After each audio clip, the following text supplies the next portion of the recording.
Bajo la superficie de la tierra que pisamos cada día, ocultos en junglas impenetrables, sepultados por las arenas del tiempo y protegidos por montañas que tocan las nubes, yacen secretos que desafían todo lo que creíamos saber sobre nuestra propia historia. ¿Y si te dijera que los libros que estudiaste en la escuela podrían estar equivocados? Que civilizaciones enteras florecieron y desaparecieron sin dejar más rastro que piedras misteriosas y preguntas sin respuesta. La arqueología no es solo una ciencia de polvo y pinceles, es una puerta dimensional hacia mundos perdidos, hacia mentes que pensaron, amaron y murieron hace miles de años, dejando mensajes cifrados en monumentos que desafían nuestra comprensión moderna.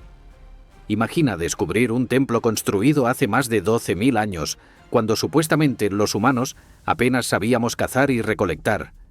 Imagina tropezar accidentalmente con un ejército de más de 8.000 soldados de piedra, cada uno con un rostro único, guardando el sueño eterno de un emperador cuya tumba nadie se ha atrevido a abrir.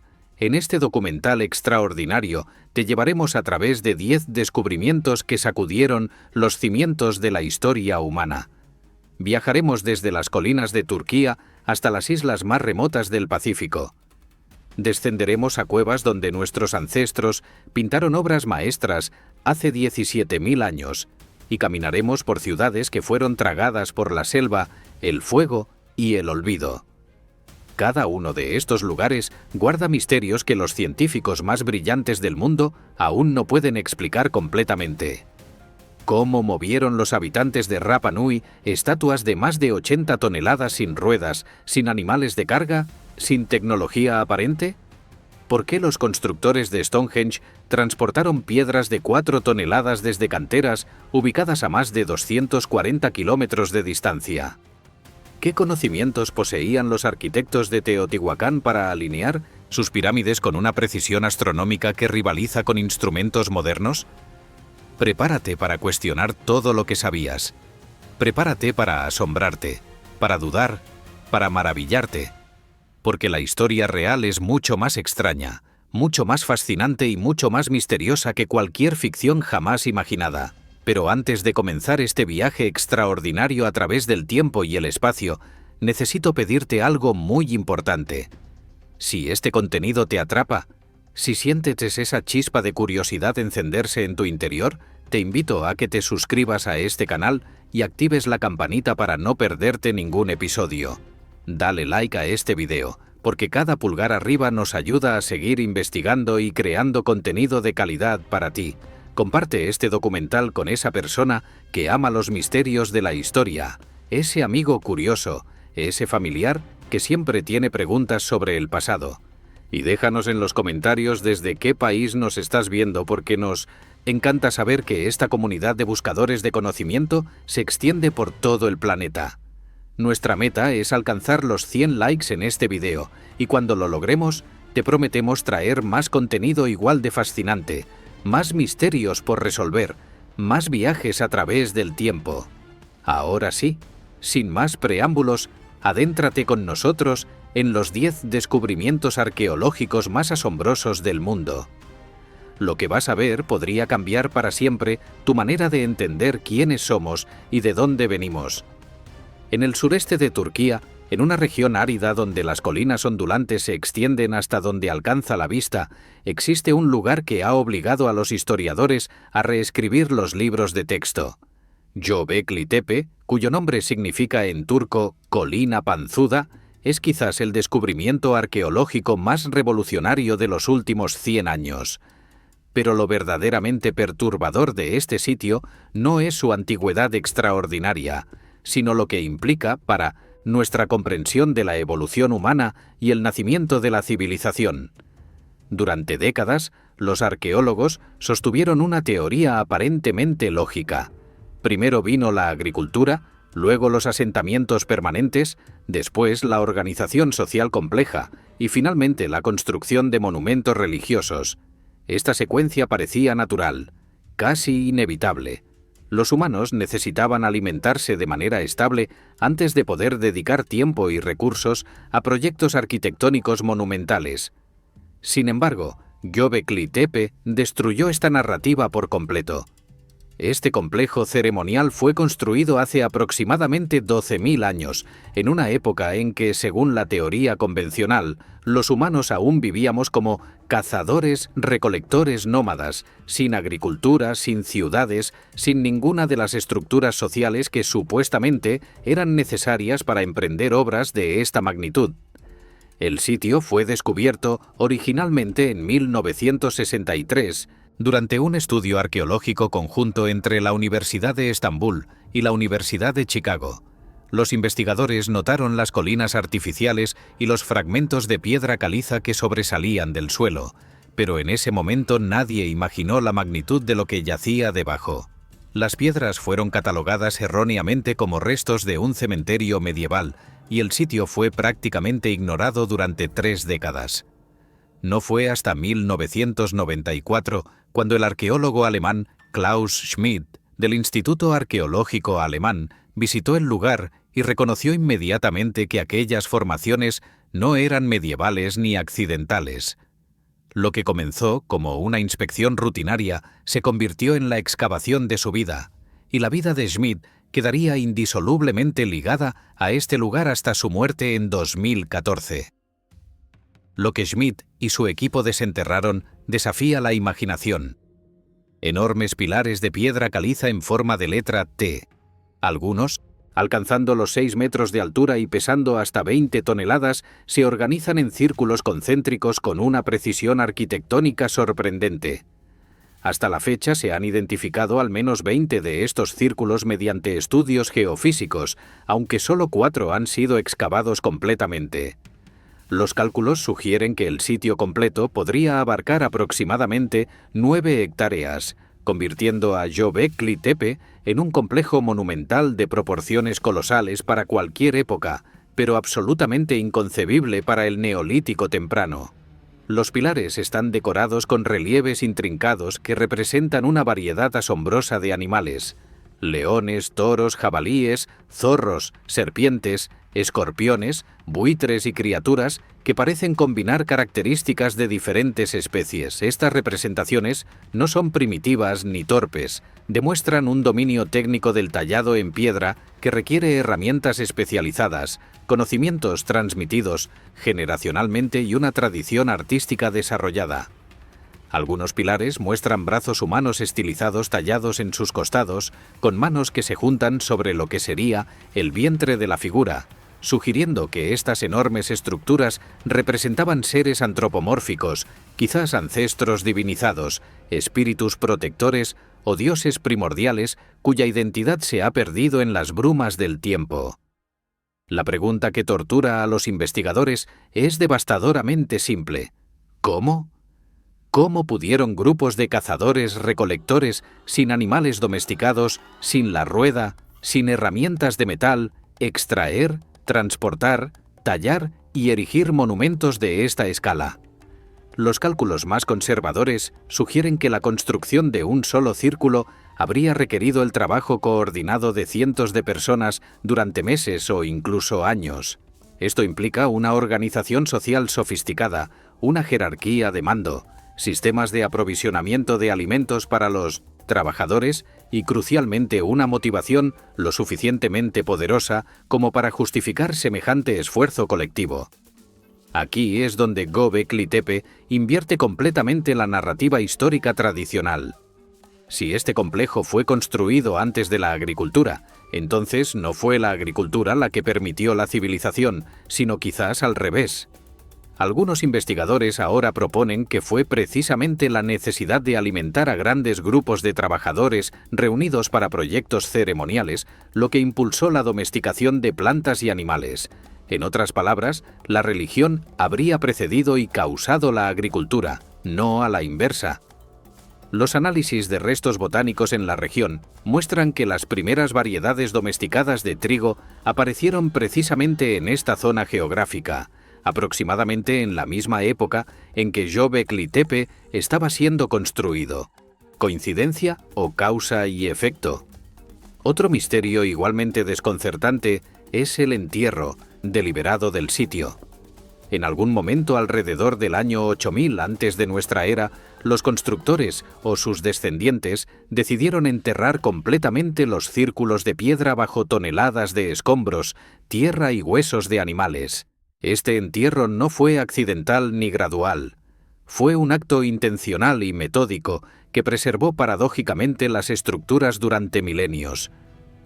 ¿Por qué una comunidad dedicaría tanto esfuerzo a ocultar su lugar más sagrado? ¿Fue un acto de protección, de clausura ritual, de miedo a algo que los relieves representaban? Las teorías abundan, pero las respuestas definitivas permanecen enterradas, quizás literalmente, bajo las colinas circundantes, aún sin excavar. El legado de Göbekli Tepe continúa expandiéndose. En 2018, el sitio fue declarado Patrimonio de la Humanidad por la Organización de las Naciones Unidas para la Educación, la Ciencia y la Cultura, reconociendo su valor excepcional para la comprensión de la historia humana.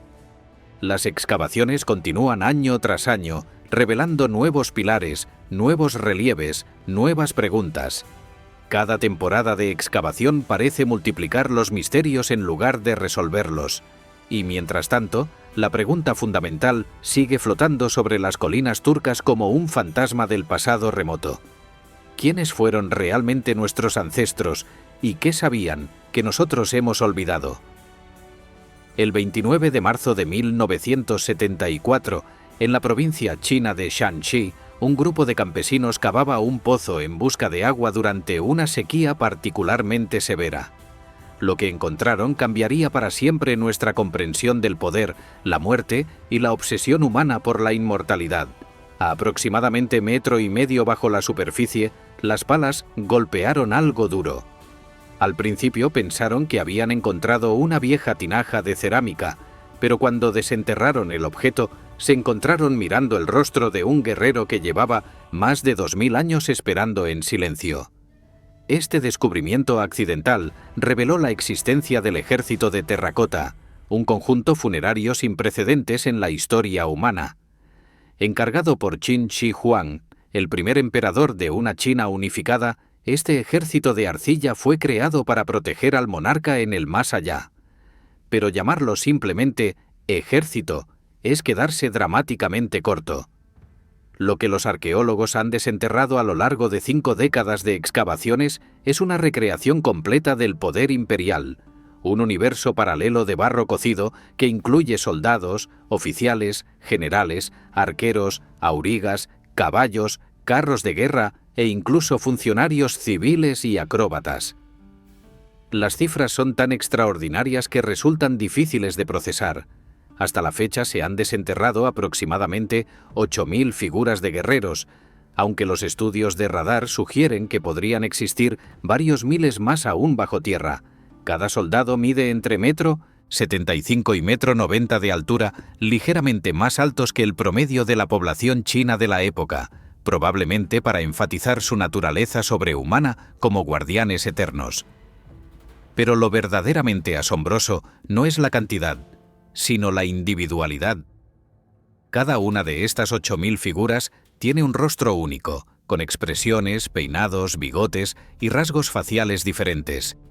No existen 2 soldados idénticos en todo el ejército. Este nivel de detalle individualizado sugiere que los artesanos utilizaron personas reales como modelos, inmortalizando a miles de guerreros del ejército imperial en arcilla. El complejo funerario se extiende sobre un área de aproximadamente 56 kilómetros cuadrados, haciendo de él el mausoleo más grande jamás construido por un gobernante humano. El ejército de terracota ocupa 3 fosas principales situadas a aproximadamente 1,5 kilómetros al este del túmulo funerario del emperador. La fosa número 1, la más grande, contiene aproximadamente 6000 figuras organizadas en formación de batalla, con 11 corredores que se extienden durante más de 200 metros. La fosa número 2 presenta una disposición más compleja, con unidades de caballería, infantería y arqueros arrodillados en formaciones tácticas específicas. La fosa número 3, la más pequeña, parece haber sido el cuartel general del mando, con oficiales de alto rango y un carro ceremonial.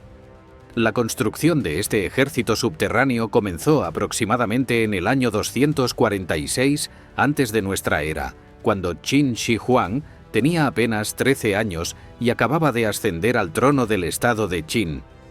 Los trabajos continuaron durante casi 4 décadas, involucrando a un estimado de 700.000 trabajadores, muchos de ellos prisioneros de guerra y convictos sentenciados a trabajos forzados.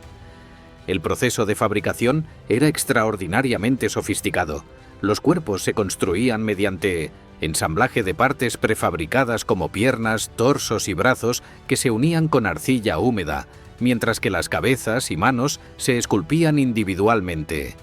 Después del ensamblaje, cada figura era cocida en hornos a temperaturas de entre 900 y 1000 grados centígrados y finalmente pintada con colores vivos utilizando pigmentos minerales. Originalmente, estos guerreros no eran las figuras grises que vemos hoy. Estaban pintados con colores brillantes, armaduras rojas, verdes y púrpuras, rostros con tonos de piel realistas, ojos negros brillantes. Sin embargo, la exposición al aire durante la excavación provocó que la laca que unía los pigmentos a la arcilla se secara y desprendiera en cuestión de minutos. Los arqueólogos presenciaron impotentes cómo los colores se desvanecían ante sus ojos, dejando las figuras en su estado actual de terracota desnuda.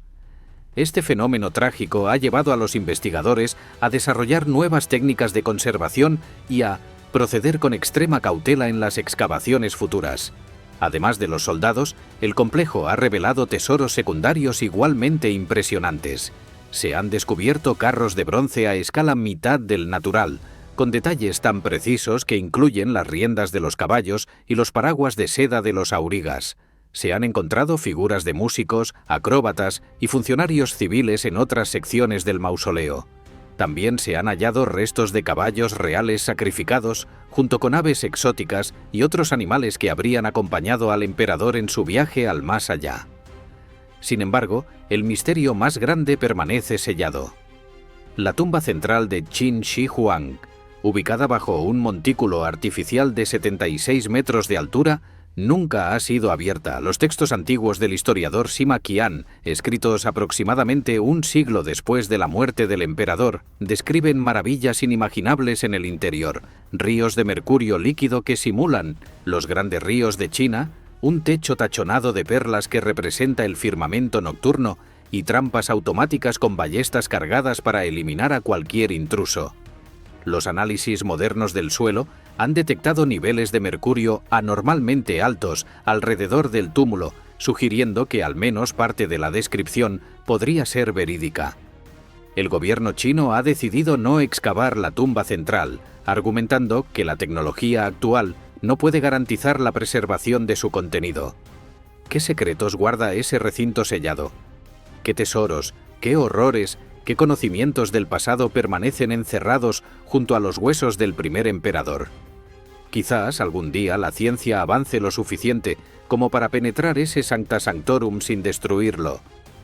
Hasta entonces, el ejército de terracota monta guardia en silencio, esperando pacientemente como lo ha hecho durante más de 2 milenios, protegiendo secretos que tal vez nunca estemos preparados para descubrir.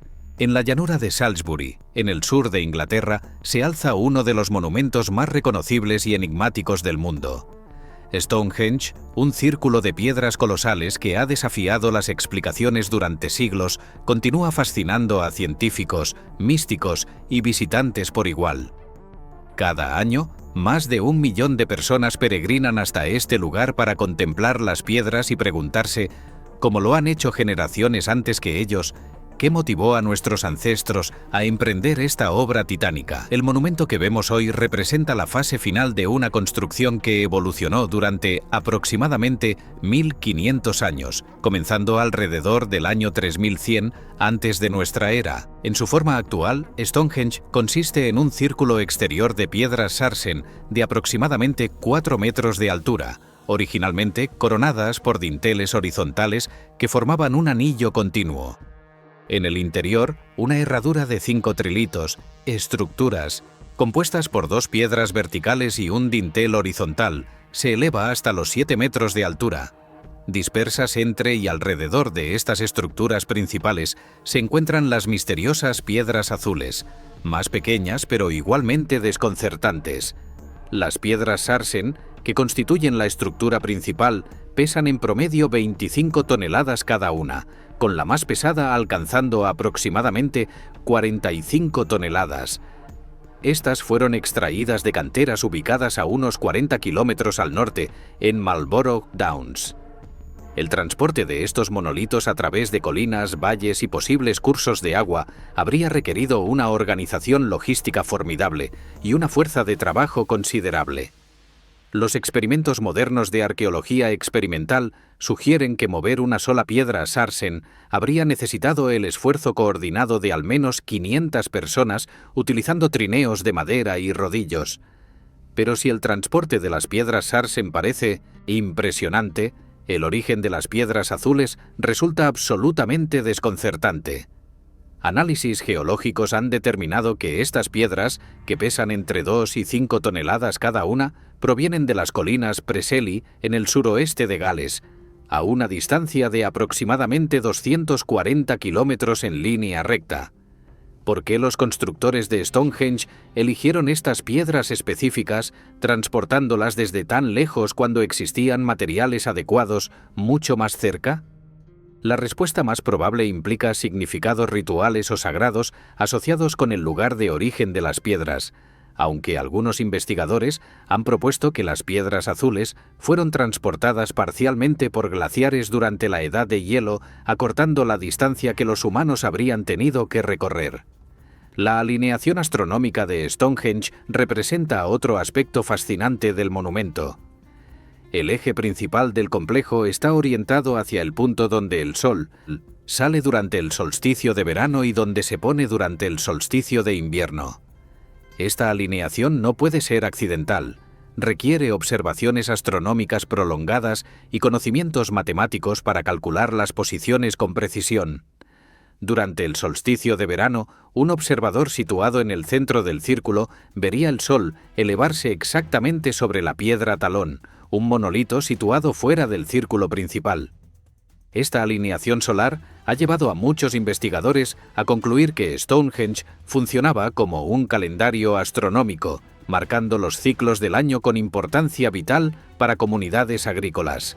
Sin embargo, Stonehenge probablemente cumplía múltiples funciones simultáneamente. Las excavaciones han revelado restos de cremaciones humanas dentro del recinto, sugiriendo que el lugar también servía como cementerio para individuos de alto estatus. Análisis de isótopos de estroncio en los restos óseos han demostrado que algunas de estas personas no eran locales, sino que habían viajado desde lugares tan distantes como el Mediterráneo. Stonehenge, aparentemente, atraía peregrinos de toda Europa, convirtiéndolo en un centro ceremonial de importancia continental. El paisaje circundante refuerza la naturaleza sagrada del sitio. Stonehenge no existe en aislamiento, forma parte de un complejo ceremonial más amplio que incluye túmulos funerarios, avenidas procesionales, círculos de madera como Woodhenge y el enorme recinto de Darrington Walls, donde se han encontrado restos de grandes festines que podrían haber alimentado a miles de participantes. Algunos arqueólogos proponen que existía una procesión ritual desde Darrington Walls, asociado con la vida y los vivos, hasta Stonehenge, asociado con la muerte y los ancestros, conectando simbólicamente ambos mundos a través del río Avon. Teorías sobre el propósito de Stonehenge han proliferado durante siglos. En el siglo XVII, el arquitecto Inigo Jones propuso que había sido un templo romano. En el siglo XVIII, el anticuario William Stockley lo asoció erróneamente con los druidas celtas, una conexión que persiste en la imaginación popular a pesar de que los druidas llegaron a Britania miles de años después de la construcción del monumento. Teorías más recientes han sugerido que Stonehenge era un lugar de curación, basándose en la presencia de restos humanos con evidencias de enfermedades y traumatismos, y en tradiciones medievales que atribuían poderes curativos a las piedras azules de Gales. Lo que resulta indiscutible es que Stonehenge representa un logro extraordinario de la ingeniería y organización social neolíticas, Su construcción requirió conocimientos astronómicos, habilidades de tallado de piedra para crear las uniones de lengüeta y mortaja que mantenían los dinteles en su lugar, capacidad de organizar y alimentar a grandes grupos de trabajadores, y una motivación religiosa o social lo suficientemente poderosa como para mantener el proyecto durante generaciones. Cada piedra que se alza contra el cielo inglés es un testimonio de la determinación humana, un mensaje de nuestros ancestros que atraviesa los milenios para recordarnos que, incluso sin la tecnología moderna, éramos capaces de hazañas que todavía nos dejan sin aliento. En el corazón de Camboya, donde la selva tropical devora todo lo que la humanidad abandona, se extiende un complejo arquitectónico de dimensiones casi incomprensibles. Angkor, la capital del antiguo imperio Yemer, fue durante su apogeo una de las ciudades más grandes del mundo preindustrial, con una población estimada que superaba el 1.000.000 de habitantes en una época en que Londres apenas contaba con 50.000.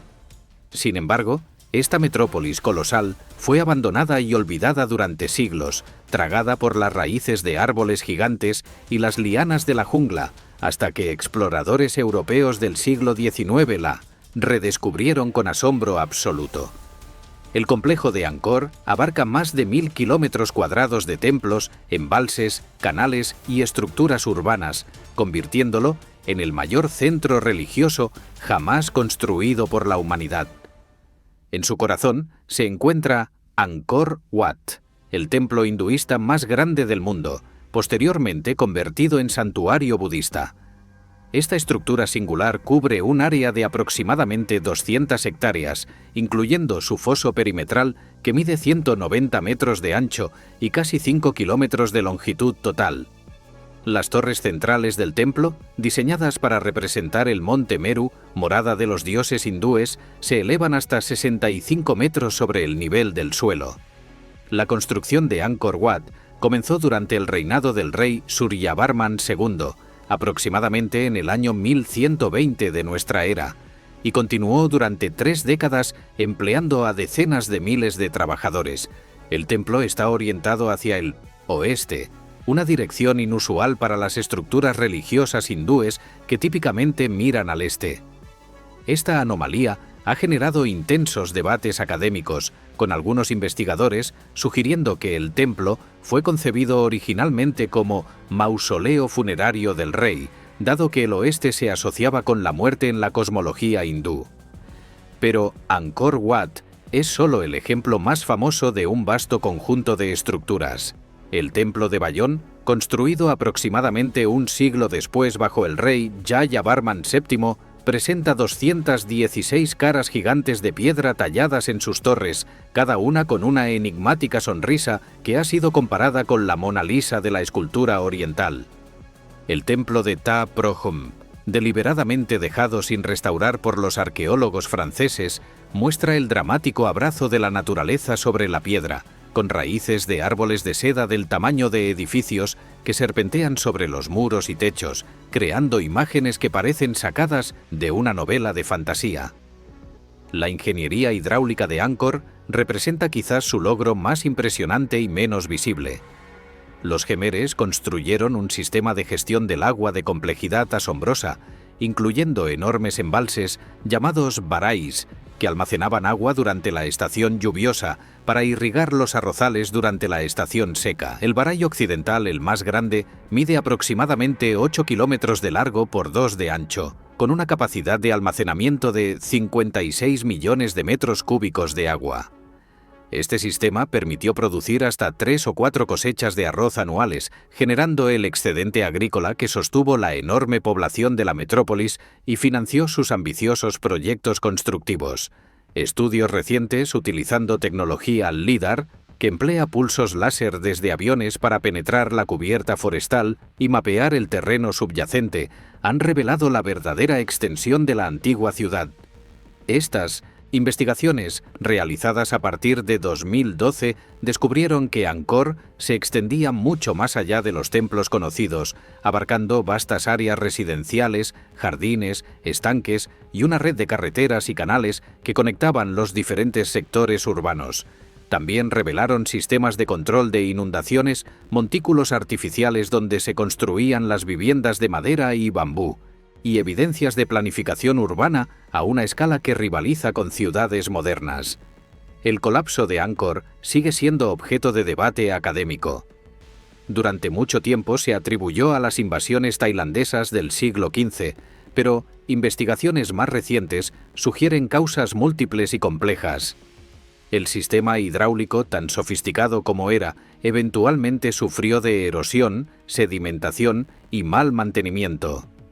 Cambios climáticos documentados, incluyendo sequías prolongadas seguidas de monzones excepcionalmente fuertes, habrían puesto bajo presión extrema la infraestructura hídrica. Conflictos internos, cambios en las rutas comerciales que desviaron la riqueza hacia ciudades costeras, y quizás incluso el propio peso de mantener una población tan masiva contribuyeron al abandono gradual de la ciudad. Para el siglo XVII, Angkor había sido reclamada por la selva. Los templos se convirtieron en refugio de monjes budistas y ocasionales peregrinos, pero la vasta ciudad que los rodeaba había desaparecido bajo la vegetación. Cuando el naturalista francés Henri Mouhot llegó en 1860, describió su asombro ante estructuras que, según sus palabras, rivalizaban con los templos de Salomón y habían sido erigidos por un Miguel Ángel antiguo.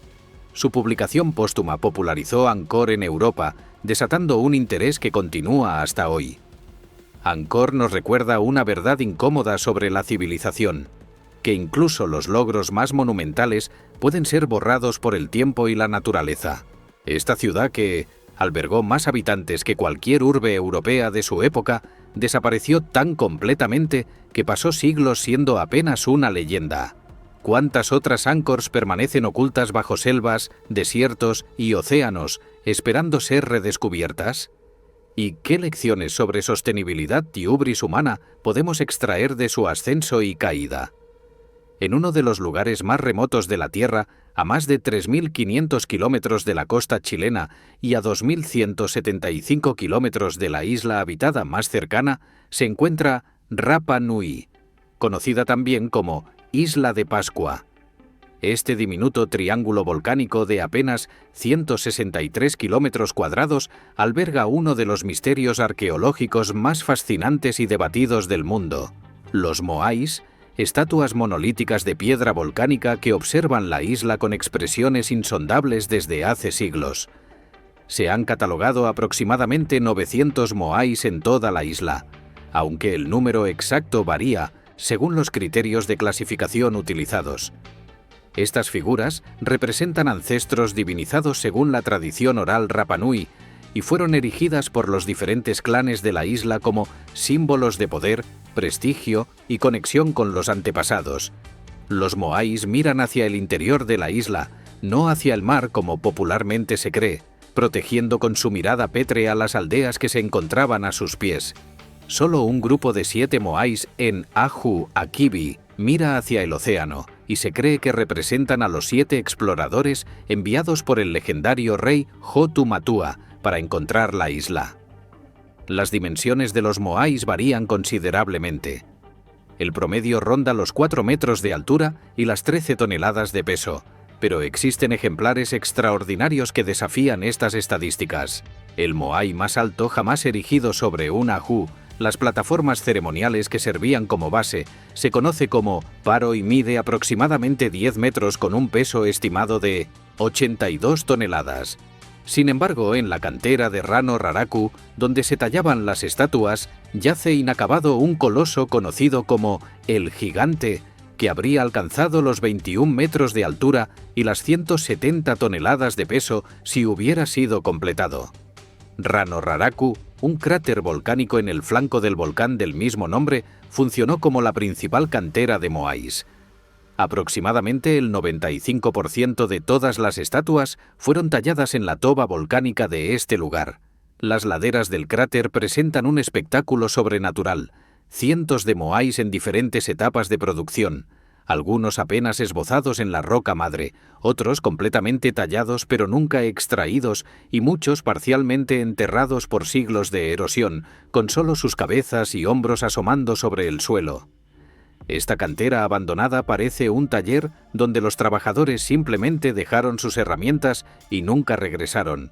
El misterio central de los Moais ha sido siempre el del transporte. ¿Cómo movieron los Rapanui estas enormes estatuas desde la cantera hasta sus destinos finales, algunos ubicados a más de 20 kilómetros de distancia, en una isla sin animales de tiro, sin ruedas y con recursos forestales limitados? Las teorías han proliferado durante décadas. Algunos propusieron que las estatuas fueron rodadas sobre troncos de árboles. Otros sugirieron el uso de trineos de madera sobre raíles lubricados con raíces machacadas de ñame. Unos pocos, con más imaginación que evidencia, invocaron intervención extraterrestre. La respuesta más convincente emergió de experimentos realizados en las décadas de 2000 y 2010. Los arqueólogos Carl Lippo y Terry Hunt, trabajando con ingenieros y miembros de la comunidad Rapanui, demostraron que los Moais podían ser transportados en posición vertical mediante un ingenioso método de balanceo. Utilizando cuerdas atadas a la cabeza de una réplica de Moai, 3 grupos de personas podían hacer que la estatua oscilara alternadamente hacia adelante, avanzando lentamente como si caminara. Este método coincide con las tradiciones orales Rapanui que afirman que los Moais caminaban hacia sus destinos gracias al poder mágico de los sacerdotes. Pero si los Rapanui resolvieron el problema del transporte, crearon otro en el proceso. La civilización de Rapanui experimentó un colapso ecológico devastador que se ha convertido en advertencia para la humanidad contemporánea. Los estudios de polen en sedimentos lacustres demuestran que la isla estaba originalmente cubierta por bosques de palmas gigantes, hoy completamente extintas. La deforestación, impulsada en parte por la necesidad de cuerdas, rodillos y trineos para el transporte de Moais, privó a la isla de su recurso más valioso.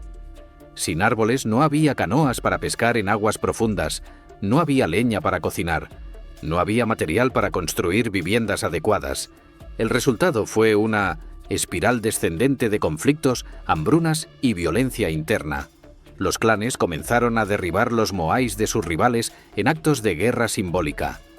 Para cuando los europeos llegaron en 1722, la población había colapsado desde un máximo estimado de 15.000 habitantes hasta apenas 3.000, y no quedaba un solo Moai en pie sobre su plataforma. El contacto europeo trajo además enfermedades, esclavización y deportaciones masivas que redujeron la población nativa a apenas 111 personas en 1877. La restauración de los Moais comenzó en el siglo XX y continúa hasta hoy. El trabajo del arqueólogo chileno-estadounidense William Mulloy fue pionero en devolver estatuas a sus plataformas originales.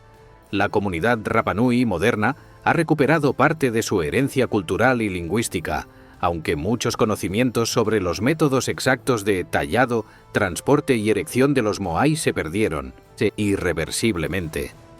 Los gigantes de piedra permanecen como testigos silenciosos de una civilización que alcanzó logros extraordinarios y sufrió consecuencias catastróficas, una parábola tallada en roca volcánica sobre los límites del crecimiento y el precio de la ambición desmedida.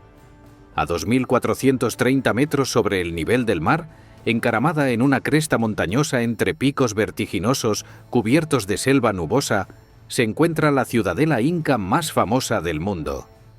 Machu Picchu, cuyo nombre quechua significa montaña vieja, permaneció oculta del mundo occidental durante casi 400 años, protegida por su ubicación imposible y el silencio deliberado de las comunidades andinas que conocían su existencia. Su redescubrimiento en 1911 por el explorador estadounidense Hiram Bingham capturó la imaginación global y creó uno de los destinos turísticos más icónicos del planeta.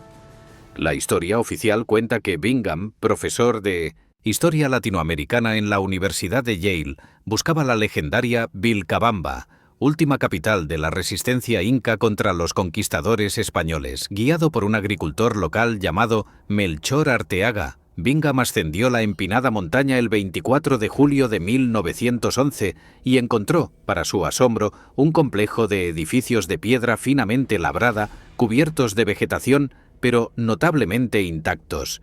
Sin embargo, es importante señalar que Bingham no descubrió Machu Picchu en el sentido estricto. Familias locales habían estado viviendo y cultivando en las terrazas de la ciudadela durante generaciones y registros anteriores mencionan el sitio con otros nombres. Lo que Bingham sí logró fue dar a conocer Machu Picchu al mundo. Sus publicaciones en National Geographic, acompañadas de fotografías dramáticas, convirtieron el sitio en sensación internacional. La pregunta que surgió inmediatamente fue: ¿qué era este lugar y por qué fue, por K, construido en una ubicación tan inaccesible? Las investigaciones arqueológicas de las décadas posteriores han proporcionado algunas respuestas. Machu Picchu fue construida aproximadamente a mediados del siglo XV, durante el reinado del emperador Inca Pachacútec, el gobernante que transformó el reino de Cusco en el vasto imperio inca o Tahuantinsuyo. El sitio probablemente funcionó como retiro real, un palacio de descanso donde el emperador y su corte podían escapar de las presiones de la capital y realizar ceremonias religiosas en un entorno de impresionante belleza natural. La población permanente habría sido relativamente pequeña, quizás entre 700 y 1000 habitantes, incluyendo sirvientes, sacerdotes y personal de mantenimiento. La arquitectura de Machu Picchu representa la cima del arte constructivo inca. Las estructuras más importantes están construidas con bloques de granito blanco, tallados con tal precisión que encajan sin necesidad de mortero, y las juntas son tan perfectas que no puede insertarse una hoja de papel entre las piedras. Esta técnica, conocida como piedra seca o pirca fina, confiere a los edificios una notable resistencia sísmica. Los bloques pueden moverse ligeramente durante un terremoto y luego volver a su posición original. En una región de intensa actividad sísmica, esta ingeniería antisísmica ha permitido que las estructuras sobrevivan más de 5 siglos prácticamente intactas. El complejo se divide en 2 sectores principales, uno agrícola y uno urbano. El sector agrícola consiste en extensas terrazas o andenes que descienden por la ladera de la montaña, creando superficies planas para el cultivo en un terreno que de otro modo sería imposible de aprovechar. Estas terrazas también funcionaban como sistema de drenaje, evitando que las intensas lluvias de la región erosionaran las construcciones superiores. El sector urbano incluye templos, residencias, almacenes y una plaza central, todos organizados según principios de planificación que reflejan la cosmovisión inca. Entre las estructuras más notables se encuentra el Intihuatana, una columna de piedra tallada en la roca viva, cuyo nombre significa «donde se amarra el sol». Este pilar funcionaba como reloj solar y marcador calendárico, permitiendo a los sacerdotes determinar las fechas de solsticios y equinoccios con precisión. El Templo del Sol, construido sobre una formación rocosa natural, presenta ventanas trapezoidales que se alinean perfectamente con los rayos del sol durante los solsticios. El Templo de las 3 ventanas mira hacia la plaza principal con 3 grandes aberturas que podrían simbolizar los 3 mundos de la cosmología andina: el mundo superior de los dioses, el mundo medio de los vivos y el mundo inferior de los ancestros. La pregunta de por qué Machu Picchu fue abandonada tiene una respuesta relativamente clara. La llegada de los españoles en 1532 desencadenó el colapso del Imperio Inca. Las epidemias de viruela y otras enfermedades europeas diezmaron la población nativa incluso antes de que los conquistadores llegaran a muchas regiones. Sin la estructura imperial que mantenía y abastecía sitios como Machu Picchu, estos fueron gradualmente abandonados, pero a diferencia de otras ciudades incas que fueron saqueadas y destruidas por los españoles, Machu Picchu escapó a la destrucción simplemente porque los conquistadores nunca la encontraron. Hoy, Machu Picchu recibe más de 1 millón de visitantes anuales, una afluencia que amenaza la preservación del sitio. Las autoridades peruanas han implementado límites de visitantes diarios, actualmente establecidos en 4.900 personas, y han establecido rutas específicas para minimizar el desgaste de las piedras y estructuras. El debate continúa sobre cómo equilibrar el acceso turístico, fuente vital de ingresos para la región, con la conservación de este patrimonio irreemplazable.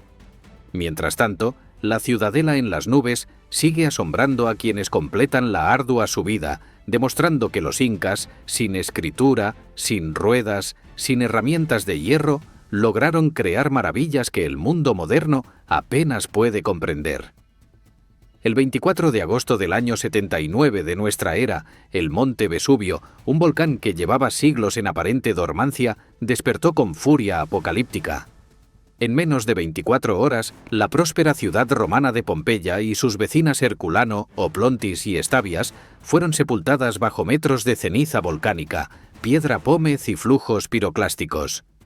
Aproximadamente 2.000 personas murieron solo en Pompeya, atrapadas en sus hogares, en las calles, en los puertos intentando escapar. Fue una catástrofe devastadora, pero paradójicamente, esa misma destrucción creó una cápsula del tiempo sin precedentes en la historia de la arqueología. Pompeya permaneció enterrada y prácticamente olvidada durante más de 1.600 años. No fue hasta 1748 cuando comenzaron las excavaciones sistemáticas bajo el patrocinio del rey Carlos III de España, entonces también rey de Nápoles. Lo que emergió bajo las palas de los excavadores era algo que nadie había visto jamás. Una ciudad romana completa, preservada en el momento exacto de su destrucción, con sus calles, casas, tiendas, templos, teatros y hasta los objetos cotidianos de sus habitantes congelados en el tiempo. Las excavaciones revelaron primero los edificios públicos más impresionantes, el foro con sus templos y basílicas, el anfiteatro con capacidad para 20.000 espectadores, los 2 teatros para obras dramáticas y espectáculos musicales, las termas públicas con sus sofisticados sistemas de calefacción por hipocausto. Pero fueron las casas privadas las que verdaderamente cautivaron la imaginación del mundo. Los frescos que decoraban las paredes, protegidos de la luz y la intemperie por la ceniza, conservaban colores tan vivos como el día en que fueron pintados. Escenas mitológicas, paisajes imaginarios, naturalezas muertas y retratos revelaron una cultura visual de extraordinaria sofisticación y sensibilidad estética. La vida cotidiana de los pompeyanos se desplegó ante los arqueólogos con un detalle casi invasivo.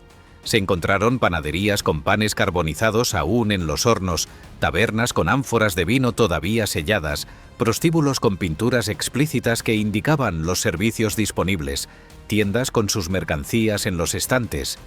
Los grafitis garabateados en las paredes revelaron los pensamientos, chismes, insultos, declaraciones de amor y anuncios comerciales de personas que llevaban casi 2 milenios muertas.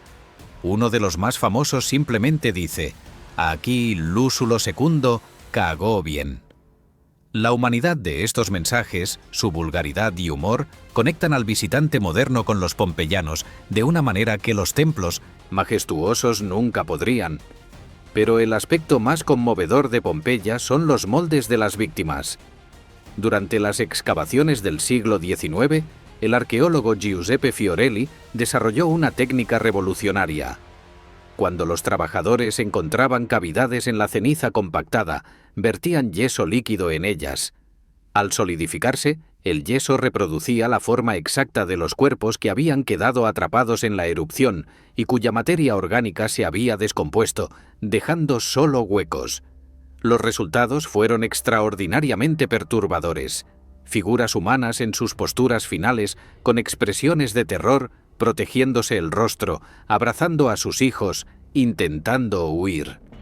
Estos moldes humanizaron la catástrofe de una manera que ningún relato histórico podía lograr. Una madre abrazando a su hijo pequeño, un hombre cubriendo su cara con las manos, un perro encadenado retorciéndose en agonía. Cada molde cuenta una historia de los últimos segundos de una vida humana, congelada para siempre en la ceniza. Actualmente existen más de 100 de estos moldes y constituyen una de las experiencias más emotivas para cualquier visitante del sitio arqueológico. Las causas exactas de muerte han sido objeto de estudio científico intensivo. Durante mucho tiempo se asumió que las víctimas murieron asfixiadas por los gases y cenizas. Sin embargo, investigaciones más recientes sugieren que muchos murieron instantáneamente por el choque térmico de los flujos piroclásticos, corrientes de gas volcánico supergiatedos que alcanzaron temperaturas de hasta 700 grados centígrados. A esas temperaturas, la muerte habría sido prácticamente instantánea. Quizás una misericordia en medio de tanto horror. Pompeya continúa revelando secretos. Aproximadamente un tercio del sitio permanece sin excavar, deliberadamente preservado para futuras generaciones con mejores técnicas y tecnologías. Las excavaciones recientes han descubierto una sala de banquetes con frescos extraordinariamente bien conservados, carros ceremoniales intactos y habitaciones que arrojan nueva luz sobre la vida de los esclavos romanos. Cada temporada de excavación trae nuevos hallazgos, nuevas preguntas, nuevas conexiones con el pasado. El Vesubio, mientras tanto, sigue activo. Aproximadamente 3 millones de personas viven actualmente en la zona de riesgo alrededor del volcán, incluyendo la ciudad de Nápoles.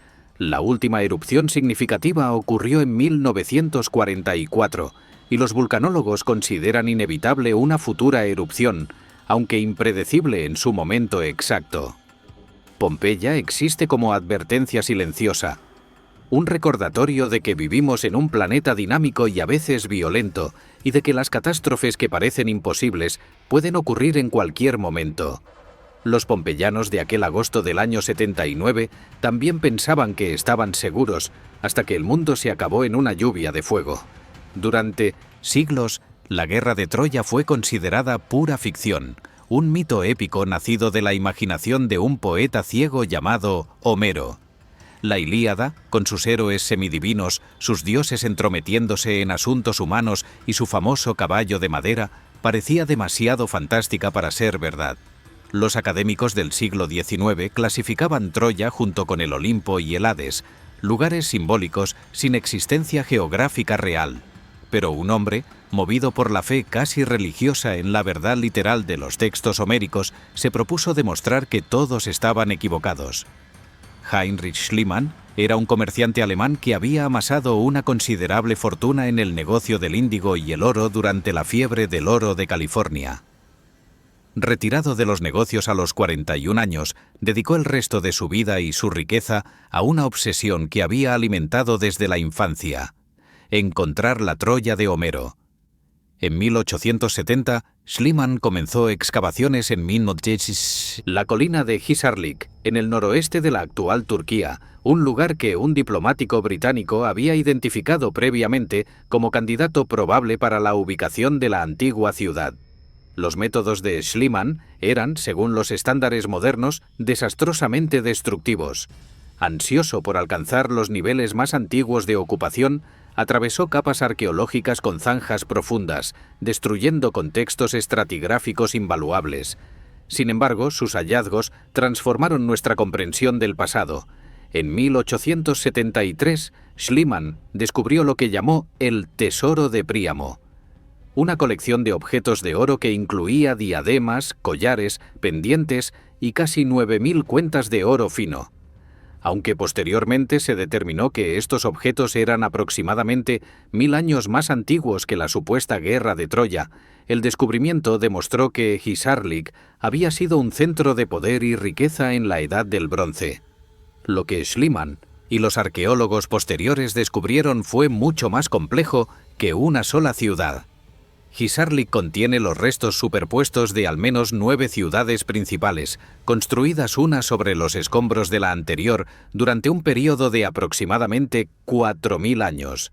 Estas capas se designan con números romanos, desde Troya I, la más antigua, fechada alrededor del año 3000 antes de nuestra era, hasta Troya IX, una ciudad grecorromana que existió hasta el siglo V de nuestra era. La pregunta que obsesionó a generaciones de arqueólogos fue: ¿cuál de estas ciudades corresponde a la Troya homérica? Schliemann identificó erróneamente Troya II, la del tesoro de oro, como la ciudad de Príamo. Investigaciones posteriores sugirieron Troya VI, una ciudad impresionante con murallas masivas y arquitectura sofisticada que floreció aproximadamente entre 1700 y 1250 años antes de nuestra era. Sin embargo, Troya VI parece haber sido destruida por un terremoto, no por una guerra. La candidata actualmente favorecida es Troya VIIa, una reconstrucción apresurada sobre los escombros de Troya 6, que muestra evidencias claras de destrucción violenta alrededor del año 1180 antes de nuestra era. Se han encontrado puntas de flecha incrustadas en las murallas, restos humanos sin enterrar en las calles y evidencias de incendio generalizado. Las fechas coinciden aproximadamente con la cronología tradicional de la guerra de Troya, y la naturaleza de la destrucción es consistente con un asedio y saqueo militar. Pero incluso si Troya 7A corresponde a la ciudad homérica, la pregunta permanece: ¿realmente ocurrió la guerra de Troya tal como Homero la describe? Los académicos modernos generalmente aceptan que algún tipo de conflicto real subyace a la leyenda, pero distinguen cuidadosamente entre el núcleo histórico posible y las elaboraciones mitológicas. Es improbable que Aquiles fuera hijo de una diosa marina, que los dioses intervinieron directamente en las batallas, o que un caballo de madera gigante introdujera guerreros en la ciudad. Pero una guerra entre confederaciones griegas y una ciudad anatolia poderosa que controlaba el acceso al estrecho de los Dardanelos es perfectamente plausible en el contexto geopolítico del Bronce tardío. Los textos hititas de esa época mencionan una región llamada Wilusa, que los lingüistas identifican con Ilión. Otro nombre de Troya. También mencionan conflictos con un pueblo llamado Ajiyawa, posiblemente los aqueos homéricos. Estas referencias externas a Homero sugieren que la guerra de Troya, en alguna forma, dejó su huella en la memoria de múltiples civilizaciones del Mediterráneo oriental. El legado de Troya trasciende la arqueología. La Ilíada ha inspirado literatura, arte y reflexión filosófica durante casi 3 milenios. La pregunta de si estos poemas reflejaban hechos históricos motivó el nacimiento de la arqueología moderna como disciplina científica, y la transformación de Troya de mito a realidad arqueológica nos recuerda que las leyendas antiguas, por fantásticas que parezcan, a menudo contienen granos de verdad histórica esperando ser descubiertos. Los héroes pueden haber sido mortales ordinarios magnificados por siglos de tradición oral, pero las murallas que defendieron y las ciudades que incendiaron eran tan reales como las piedras que aún permanecen en Hisarlik, testigos silenciosos de una guerra que sacudió el mundo antiguo. A 40 kilómetros al noreste de la Ciudad de México, en un valle rodeado de montañas volcánicas, se extienden los restos de una metrópolis que fue, en su apogeo, una de las ciudades más grandes del mundo antiguo. Teotihuacán, cuyo nombre náhuatl significa el lugar donde los hombres se convierten en dioses o el lugar donde fueron hechos los dioses, fue el centro urbano más importante de Mesoamérica durante casi 7 siglos. Sin embargo, a pesar de décadas de investigación arqueológica intensiva, no sabemos con certeza quién la construyó, qué lengua hablaban sus habitantes, ni cómo se llamaban a sí mismos.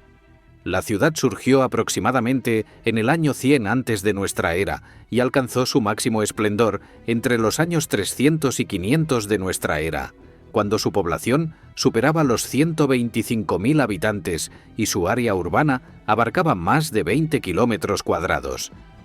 Para contextualizar, Teotihuacán era entonces más grande que la Roma imperial contemporánea.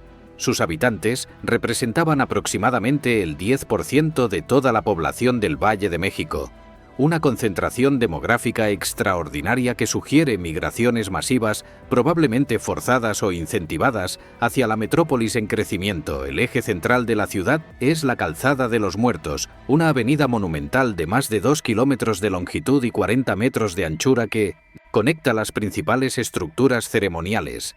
Este nombre fue dado por los aztecas, quienes llegaron a la región siglos después del abandono de la ciudad y creyeron erróneamente que los montículos a ambos lados de la avenida eran tumbas de reyes antiguos. En realidad, estas estructuras eran plataformas que sostenían templos, palacios y complejos administrativos. En el extremo norte de la calzada se alza la pirámide de la Luna, una estructura de 43 metros de altura que parece fundirse con el Cerro Gordo al fondo, sugiriendo una integración deliberada entre arquitectura y paisaje sagrado. En el centro de la avenida se eleva la Pirámide del Sol, la tercera pirámide más grande del mundo por volumen, superada solo por las de Cholula y Giza. Esta estructura colosal mide aproximadamente 225 metros en su base y alcanza una altura de 65 metros. Los cálculos estiman que su construcción requirió el movimiento de más de 1 millón de metros cúbicos de material, un proyecto que habría demandado el trabajo de miles de personas durante décadas. Las alineaciones astronómicas de Teotihuacán revelan conocimientos sofisticados. La calzada de los muertos no está orientada exactamente norte-sur, sino desviada aproximadamente 15 grados y medio hacia el este del norte geográfico. Esta orientación específica hace que la pirámide del Sol se alinee con el punto del horizonte donde el Sol se pone el día que marca el inicio de la temporada de lluvias, crucial para la agricultura mesoamericana. Además, toda la ciudad parece haber sido planificada como una réplica del cosmos, con sus pirámides representando montañas sagradas, sus canales representando ríos primordiales y su disposición reflejando constelaciones celestes. La ciudadela, un enorme complejo amurallado en el centro de la ciudad, alberga el Templo de la Serpiente Emplumada, quizás el edificio más ricamente decorado de Teotihuacán. Sus fachadas están cubiertas de esculturas monumentales de serpientes emplumadas, alternando con representaciones de un ser identificado diversamente como el dios de la lluvia Tlaloc, un tocado de serpiente o una criatura primordial. Las excavaciones debajo de este templo han revelado hallazgos perturbadores, más de 200 individuos sacrificados, enterrados con las manos atadas a la espalda, acompañados de ofrendas de obsidiana, conchas y otros materiales preciosos. Estos sacrificios masivos debieron ser rituales de consagración para la estructura, pero su escala sugiere un estado capaz de violencia institucionalizada a gran escala. Contrariamente a las suposiciones iniciales, Teotihuacán no era simplemente un centro ceremonial visitado ocasionalmente. Era una verdadera ciudad donde la gente vivía, trabajaba y moría. Los arqueólogos han identificado más de 2.000 conjuntos residenciales, complejos de habitaciones organizados alrededor de patios centrales, con sistemas de drenaje, frescos en las paredes y evidencias de actividades artesanales especializadas. Existían barrios étnicos donde residían personas de otras regiones mesoamericanas, zapotecos de Oaxaca, mayas de las tierras bajas, pueblos del Golfo de México. Esta diversidad étnica sugiere que Teotihuacán funcionaba como centro cosmopolita de comercio, peregrinación y diplomacia. El colapso de Teotihuacán, ocurrido aproximadamente entre los años 550 y 600 de nuestra era, sigue siendo objeto de debate. Las evidencias indican que la ciudad no fue abandonada gradualmente, sino destruida violentamente. Los templos a lo largo de la calzada de los muertos fueron sistemáticamente incendiados, las esculturas fueron mutiladas, los palacios fueron saqueados. ¿Fue una invasión externa, una rebelión interna o una combinación de ambas? Algunos investigadores proponen que la población de los barrios periféricos se levantó contra las élites del centro ceremonial, destruyendo los símbolos del poder que los había explotado durante siglos. Aunque Teotihuacán fue abandonada como ciudad viva, nunca fue olvidada. Los aztecas, que llegaron al Valle de México 700 años después, veneraban las ruinas como lugar de origen cósmico. Sus mitos afirmaban que aquí habían nacido el sol y la luna, que aquí los dioses se habían sacrificado para crear la era actual del mundo. Los gobernantes aztecas peregrinaban a las pirámides para legitimar su poder, conectándose simbólicamente con una autoridad antigua y misteriosa, cuyo verdadero nombre ya se había perdido en las nieblas del tiempo. El 12 de septiembre de 1940, en el suroeste de Francia, 4 adolescentes perseguían a su perro robot que había caído en un agujero en el bosque. Al ampliar la abertura y descender con una lámpara improvisada, Marcel Rabidat, Jacques Marsal, Georges Agniel y Simón Coencas se convirtieron en los primeros seres humanos en contemplar las pinturas de Lascaux en aproximadamente 17.000 años. Lo que vieron les dejó sin aliento. Cientos de animales pintados con maestría sobrecogedora cubriendo las paredes y techos de la cueva. Un bestiario prehistórico de una vitalidad y sofisticación que nadie había imaginado posible en el Paleolítico. La cueva de Lascaux, contiene más de 600 figuras pintadas y casi 1.500 grabados, constituyendo uno de los conjuntos de arte rupestre más importantes del mundo. Los animales dominan el repertorio iconográfico: caballos, bisontes, ciervos, huros, cabras montesas e incluso animales ahora extintos como el rinoceronte lanudo. Las representaciones demuestran una observación naturalista extraordinaria. Los artistas capturaron posturas específicas, movimientos característicos, diferencias estacionales en el pelaje y hasta la perspectiva de animales vistos desde diferentes ángulos. Algunos caballos parecen galopar a través de las paredes, algunos bisontes giran la cabeza como sorprendidos por el observador. La llamada Sala de los Toros constituye la sección más espectacular de la cueva. 4 enormes toros negros dominan las paredes, el más grande alcanzando más de 5 metros de longitud, dimensiones que requirieron andamios o algún tipo de plataforma elevada para su ejecución. Junto a ellos aparecen caballos, ciervos y una criatura enigmática conocida como el unicornio, un animal de cuerpo pesado con 2 proyecciones rectas en la cabeza que no corresponde a ninguna especie conocida, real o imaginaria, del repertorio paleolítico europeo. Los análisis científicos han revelado detalles fascinantes sobre las técnicas empleadas. Los artistas de Lascaux utilizaron pigmentos minerales, óxidos de hierro para los rojos, amarillos y marrones, óxidos de manganeso para los negros. Estos pigmentos eran molidos y mezclados con agua, grasa animal o savia vegetal para crear pinturas que se aplicaban con pinceles de pelo animal, almohadillas de musgo o directamente soplando el pigmento a través de huesos huecos para crear efectos de aerografía primitiva. En algunas zonas los artistas aprovecharon las irregularidades naturales de la roca para dar volumen a las figuras, integrando la geología de la cueva en su composición artística. La datación de las pinturas de Lascaux ha sido objeto de refinamiento continuo. Los métodos de carbono 14 aplicados a fragmentos de carbón vegetal encontrados en la cueva sugieren fechas de aproximadamente 17.000 años antes del presente, situando la creación del arte en el período magdaleniense del Paleolítico Superior. Esta era una época en que los glaciares aún cubrían gran parte del norte de Europa, cuando el nivel del mar estaba 100 metros más bajo que hoy, cuando Francia estaba habitada por manadas de renos, bisontes y mamuts que nuestros ancestros cazaban para sobrevivir. ¿Por qué pintaron? Esta pregunta ha generado un siglo de especulación académica. Las teorías han ido y venido. Magia de caza para asegurar el éxito en la captura de presas, rituales de iniciación para jóvenes cazadores, representaciones de visiones chamánicas inducidas por estados alterados de conciencia, sistemas de registro de conocimientos ecológicos transmitidos generacionalmente, o simplemente el impulso humano universal de crear belleza y dejar una marca en el mundo. Probablemente la respuesta involucra múltiples motivaciones que variaban según el contexto, el artista y la ocasión. Lo que resulta indiscutible es que las pinturas de Lascaux desafían cualquier narrativa simplista sobre la evolución de las capacidades humanas.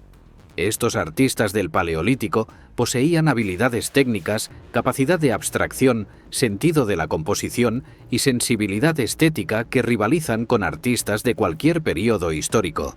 No eran primitivos en ningún sentido significativo de la palabra, eran humanos completamente modernos, expresándose a través de un medio que habían desarrollado con sofisticación extraordinaria.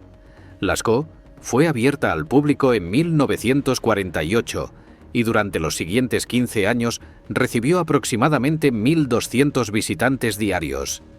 El dióxido de carbono, la humedad y el calor corporal de los turistas alteraron el microclima de la cueva, provocando la aparición de hongos y algas que amenazaban con destruir las pinturas. En 1963, la cueva fue cerrada permanentemente al público. Desde entonces, solo un pequeño número de científicos tiene acceso limitado, y los esfuerzos de conservación continúan luchando contra el deterioro causado por aquellos años de exposición masiva.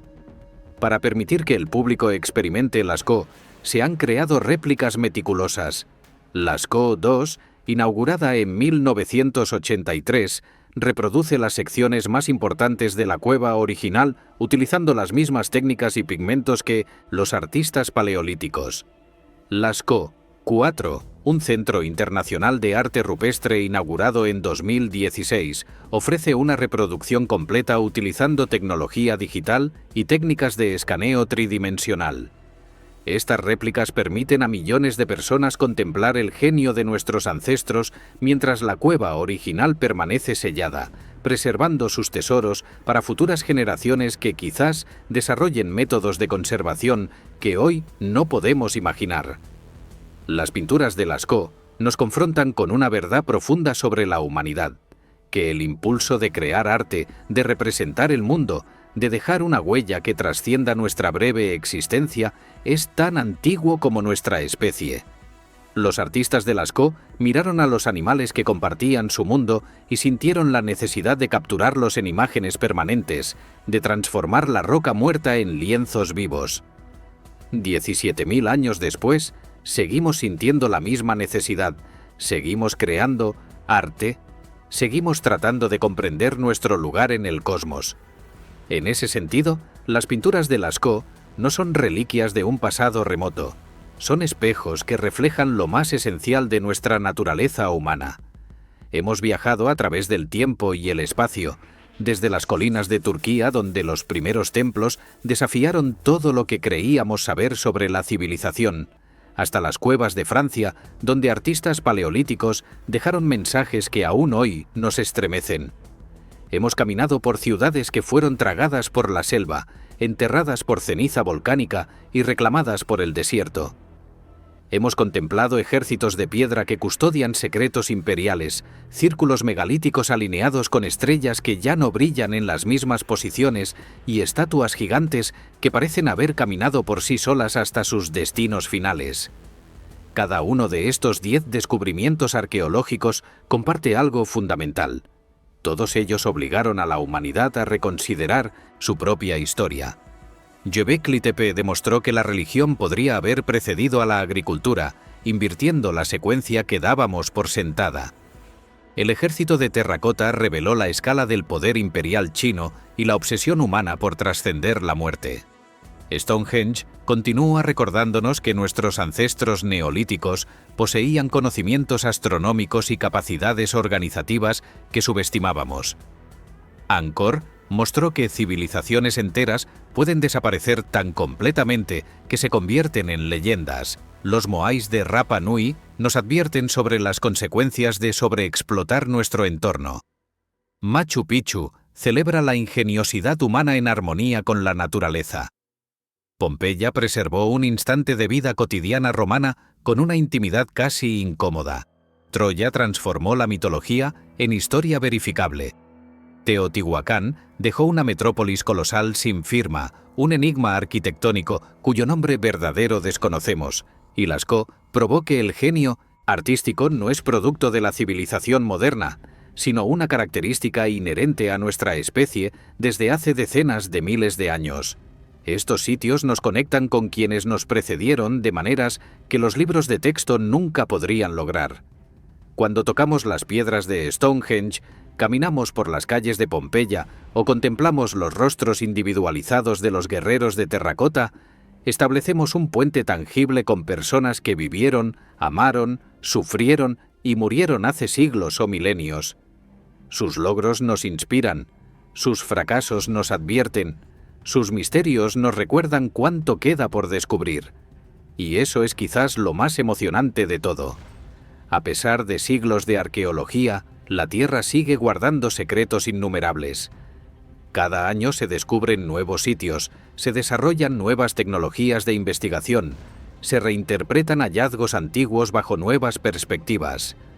La tumba de Qin Shi Huang permanece sellada.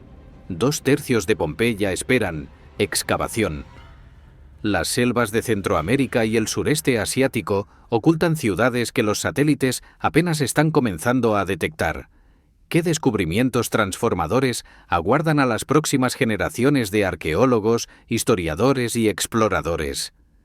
Si este viaje a través de los descubrimientos más asombrosos de la humanidad te ha fascinado tanto como a nosotros, te pedimos que te suscribas a este canal y actives la campanita de notificaciones para no perderte ningún contenido futuro.